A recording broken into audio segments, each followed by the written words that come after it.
We're going to see today how simple it is to enter a new card in the Kentech system.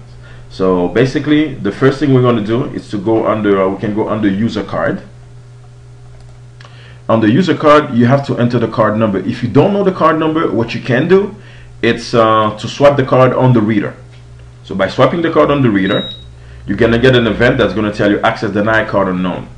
Once you get that event, so there's two ways you can add the card. You can add the card directly from the user card menu, or you can go on the events on the desktop. You can do a right click on it and then select edit card, and then from that you already have the card number in there, and then for the card username you will enter the name of the card you want to assign it to. So let's say for the purpose I'm going to assign it to Roland. And under the general menu, under the general tab, other things that we have for the card information fields, if we double click on the card information 1 or any other fields from 1 to 10, we can change the labels.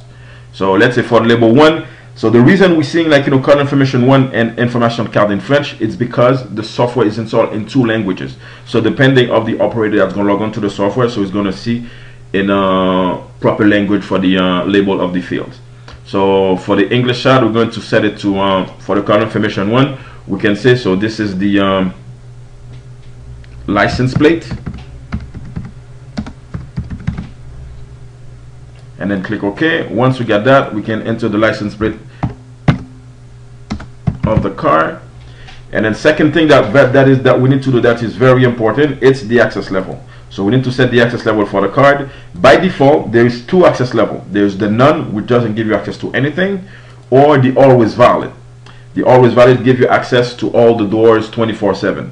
If you don't want to assign one of these 2 schedules to the user, further down we're gonna show you how to create access levels for particular doors.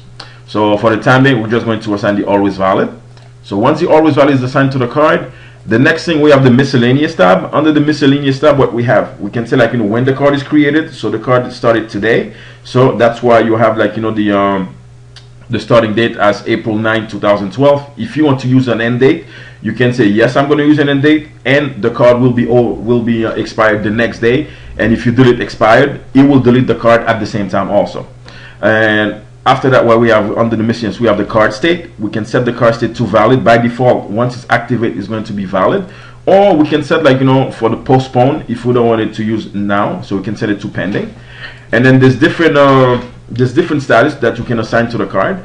And also you have the pin parameters. That is if you were using a keypad on the reader also. So you're going to be able to use the card or the pin in order to get in. Or you can use both combination, reader and the pin at the same time. So the next thing that we can add a picture to the card. By adding a picture, it's very simple. So right click, get picture from file, and then from that on your desktop, you assign the picture to the card. And then once that is saved, so now the card may have access to the door. And if you want to see the picture of the person displayed when they access the door, so what you need to do, you need to go under the desktop, right click, properties, and then from that you're going to select message screen. So now we can see the next time we're going to have an access granted with that card, so we should see the picture to pop up to display at the same time. Access granted, and then you see the picture there also. And this is how simple it is to enter a card, a brand new card in the EntraPASS Special Edition, and as a matter of fact, as any Kentech systems. So that's how it is to enter a brand new card in the system. Thank you.